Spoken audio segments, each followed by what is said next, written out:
Hello, my favorite listener. Welcome back to Mikey and the Garden Arch, a Rust Belt Studio production. It must be Tuesday. This is episode 2. We're going to pick up where we left off with our young hero trapped in a world of whimsy, because he couldn't pull the word whimsical when he was trying to think of it before. We also have 2 other shows, Into the Dark of the Woods, a folklore-heavy show based in northern Michigan, and Engine of War, a low fantasy, is it low fantasy or sci fantasy? I'm not exactly sure. It's got robots, it's got spark, it's got magic, it's got grit, it's got all kinds of fun stuff, and it runs on the opposite Tuesday of Mikey. So every Tuesday you can either listen to him here or you can listen to that there. Either way, settle in. The show is about to start.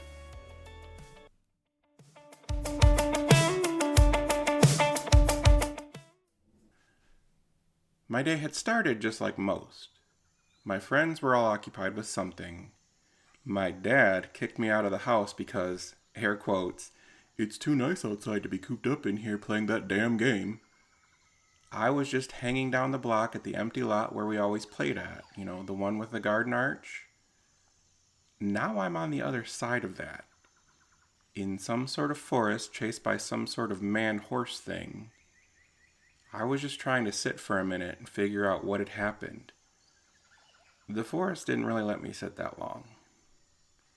I thought maybe if I could rest, catch my breath, wait until my heartbeat slowed, but the longer I stayed still, the more the woods pressed in. It wasn't really in a threatening way, more like a crowd gathering around a street performer, leaning closer to see the trick. Every branch seemed to tilt toward me, every vine unfurled just a little further, and I swear to you the mushrooms blinked in faint blue light like an eye opening to watch. It was weird, but not cruel. That's the part I remember the most of the beginning there. The woods seemed just as fascinated by me as I was by them. I was something new, an unexpected guest. The last whole person to come through the arch had done it more than 70 years ago, but of course I didn't know that then. All I knew was that the forest whispered and bent, humming with a curiosity that mirrored my own. So I stood, I brushed moss from my shorts, and I whispered hello. The leaves rustled overhead, though no breeze stirred, and a soft vibration ran through the ground, a rhythm like 100 heartbeats at once, and the moss under my sneakers pulsed, it felt like maybe the forest was answering. I didn't know what to do with that, so I just started walking. The trees guided me, and that's really the only way to describe it. Paths that hadn't existed a moment before curved open as I stepped forward, while routes behind me narrowed and closed. Like I said before, it wasn't malicious. It was actually almost polite, like the forest was saying, "This way, guest." I walked for what couldn't have been minutes, hours, I don't know. Time seemed to bend here, and I couldn't look at the sun and see anything. I should have been scared, and I probably was scared, but at that particular moment, curiosity just kept pulling me forward, and that's when I heard it.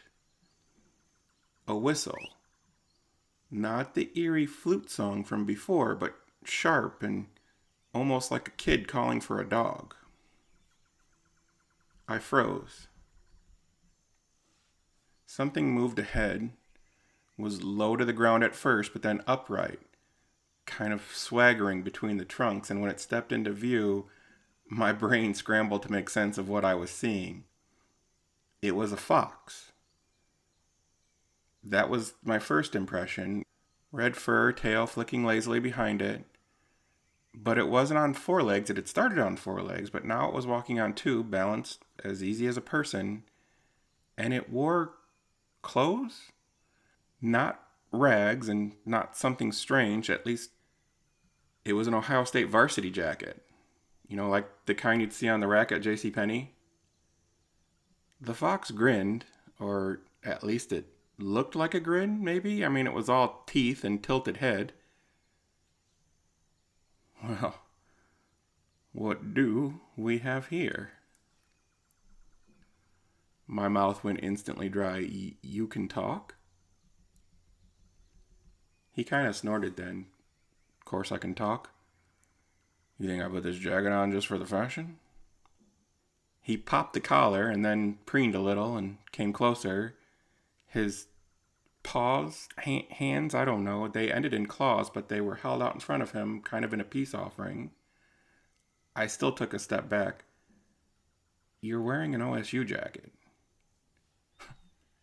That's sharp of you. Was it yours? It's got a name on it inside, Johnson. I've been going by that for a while now. He stuck the paw out, expecting me to shake it, and I didn't. So he dropped the paw with a shrug and said, yeah, suit yourself. For a long moment, it felt like we just looked at each other. Me, a sweaty 12-year-old kid out of place, and him, a fox, dressed like he was heading to the shoe for football. His amber eyes glinted with amusement, but behind it was something sharper. He clearly was studying me as much as the forest had, weighing and measuring. Finally, he broke the silence. So, you came through the arch. I nodded. Yeah, you smell like it. All fresh and buzzing. Haven't had one of you in decades. What are you? I asked. Fox. What are you? The answer felt a little less certain on my tongue. I'm Mikey, I'm a person. He laughed, a bark that echoed through the trees. A person? Haven't heard that one in a while. You better be careful saying that around here. Why? I asked. That was when his grin faded a little and his ears flattened slightly. You met Guy? He'll come sniffing after you. He's in charge of collecting things from the arch. Rocks, trinkets, scraps, doesn't matter. But a person, that's gold to him. And you'd be the first on his watch. He won't give up on you easy. At the mention of the name, I must have paled a little, and I asked, You know the horse-headed guy? Know him? Everyone knows him. He goes by lots of different names. Keeper, collector. He's pretty much a dog with a horse's head, and he struts around here like he owns the place, but he's a fool. He thinks that these things belong to him, and they never do. Who do they belong to? I asked. Johnson's eyes glittered. That is the question, isn't it? I didn't know what to say. My throat felt tight, the weight of it all pressing in, the arch, the chase, now this talking fox who claimed to know more about it than I could ever dream. Johnson must have seen it on my face because his grin returned, softer this time. Relax, kid. You're not the first to stumble through and get turned around, and you won't be the last. But you are the first in a good long while. I'd say 70, 80 years, give or take, folks will talk about you. I didn't mean to. I was just curious. Johnson chuckled wryly. That's usually how it starts. The forest around us seemed to listen in again. The branches rattled softly, the mushrooms pulsed their faint light, and the moss gave that little bounce under my sneakers. Johnson tilted his head again. They like you, kid. The woods, I mean. They can smell your wonder, and that's rare. Is rare good? Depends. Wonder attracts attention. Some good, some not.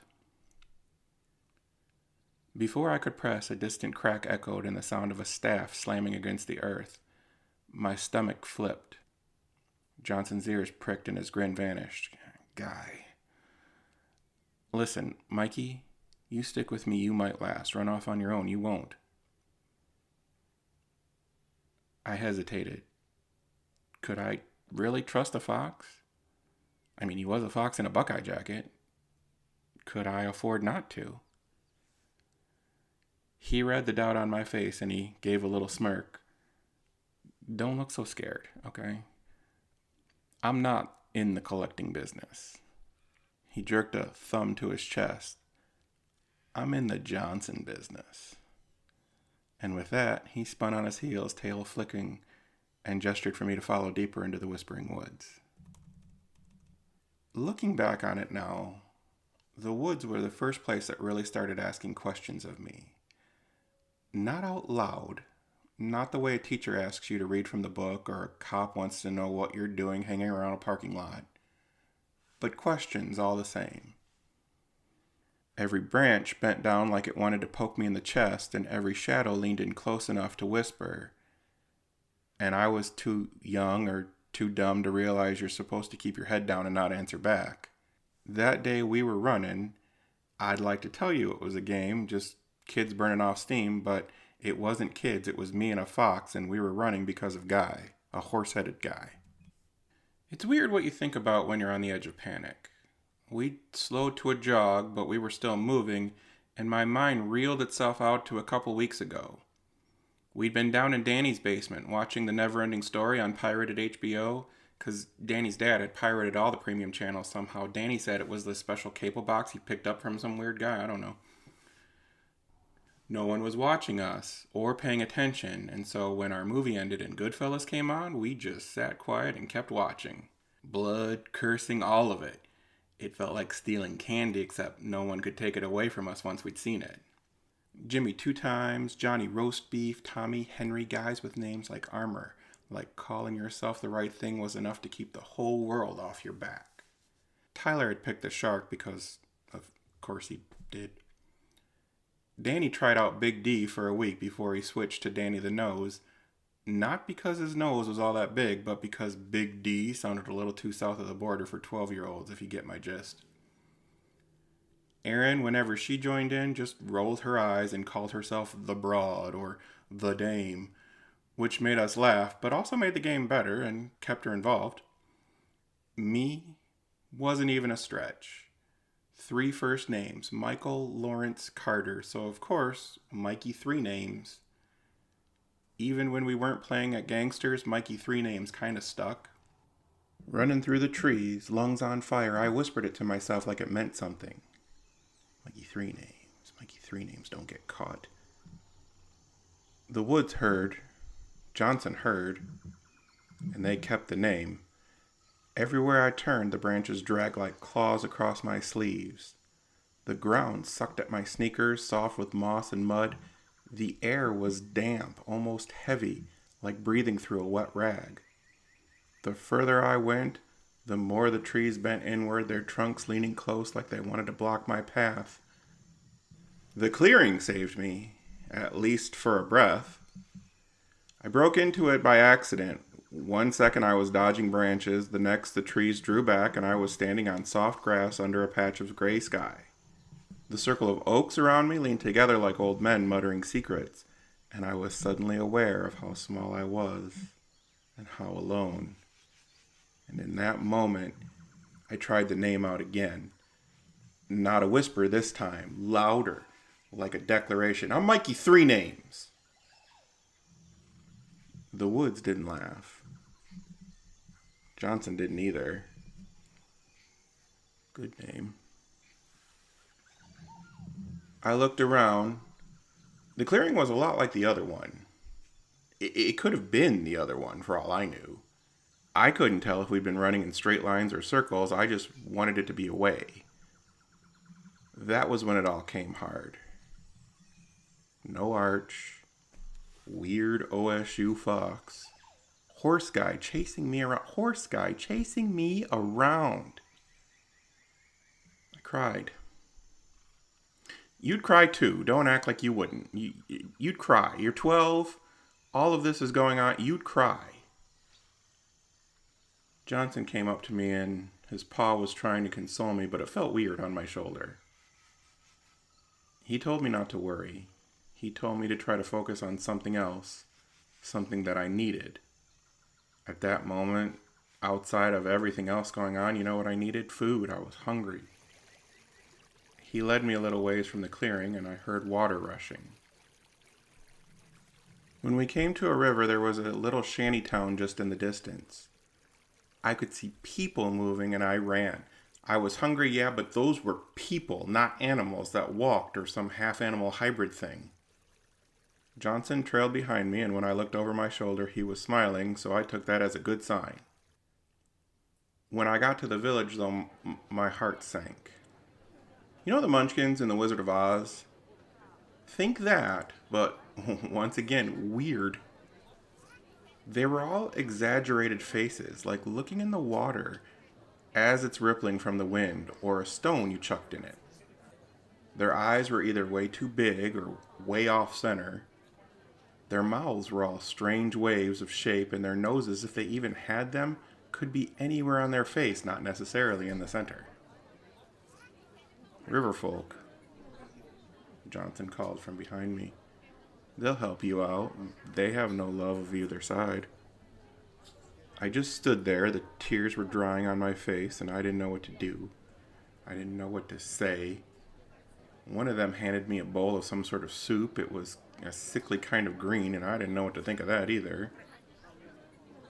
Go ahead and eat it, kid. I'll pay. Johnson reached into one of the pockets of the jacket and pulled out a pop bottle cap. Squirt, I could see the symbol, like from the gas station back home. Hey! That's from my world. But it's trash. To you, maybe. To us, it's wonder. Objects from another fantastic place. It's one of the main currencies here, and you, Mikey, 3 names, are wonder, walking and talking. I have to tell you, the soup thing, it was weird. It didn't smell great, but it was okay. I ate it faster than I probably should have. One bite and I realized I was hungrier than I had been in a while, and I had no idea what time it was or when I last ate. The thought of time made me look around. There weren't streetlights, but there was a sun and it was setting. It was getting late. Johnson, how do I get home? Eat your food and we'll head out. Best not to discuss it with this many ears around. He had a chunk of what I'm guessing was some sort of animal cooked, which made me really curious in a morbid kind of way, because if animals talked, which ones did you eat? But I didn't ask that because the adrenaline was wearing off and I didn't want to cry again. Not here. Not in front of these weird river folk. Johnson led me back to that clearing, and I realized it wasn't the same one I had found first because it had standing stones with swirl patterns on them. A ring of 5 stones, and Johnson led me over to that. We'll stay here tonight, and the stone should keep us hidden from most things, especially Guy. Tonight? I can't stay here tonight. I have to get home before the streetlights come on. It's not going to happen today, Mikey. Settle in. We'll figure it out in the morning. At that moment, I thought about my mom coming home and making dinner. I thought about my dad, who wouldn't even see the irony of throwing me out, causing me to then not be home when he wanted me. Him just giving a quick yell of my name and expecting me to be in earshot. I thought of home. I thought of the trouble I was going to be in.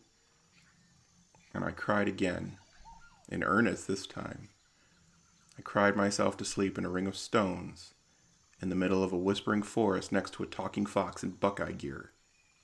I had never felt so alone or lost in all of my life.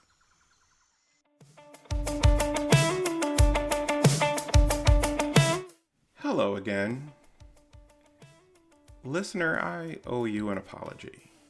2 weeks ago, Episode 1 of Mikey and the Garden Arch came out, and you managed to come back to Episode 2, which I very much appreciate because I gave you no reason or indication to do so. I failed to tell you this is a 22 episode serial that is going to come out every other week. It was in the show notes, but that was it. I didn't mention it once. We are going to take breaks in July and at the end of this season and before the start of the next, and there will be a season 2. I realize that is a very bold prediction from a guy standing on episode 2 of a 22 episode series. You're just going to have to take it on faith. I promise you, I'm already working on it. I'm going to get it there. It is going to happen. In the meantime, though, I very much appreciate you coming back. This is a Rust Belt Studio production. It was written and performed by Brian Foster. We do have the two other shows, Into the Dark of the Woods, which is a heavy folklore, little bit scary show, runs on Fridays. It's not too scary. Everything's pretty easygoing these days. Engine of War is Mikey's running buddy, happens on Tuesdays as well, the opposite Tuesday to him. They will also be taking a break in July, but if you get a chance, pop over and give that one a listen too. We very much appreciate it. These listens, any likes, shares, subscribes, all of it goes a really long way into making this an actual dream of mine, which is something that I'm very much chasing. If you'd like to support us a little bit further, the link to our Patreon is in the show notes below. The $2 grip tier gets you a day early and ad-free access to every one of our shows. The $5 projectionist tier will get you in the booth and will get you some extras, at least one a month. At the $9 tier, you become an executive producer. We're going to have polls. We're going to have different things for you to do. You can actually shape the course of the studio's future. Thank you very much for being here, and until next time, my favorite listener.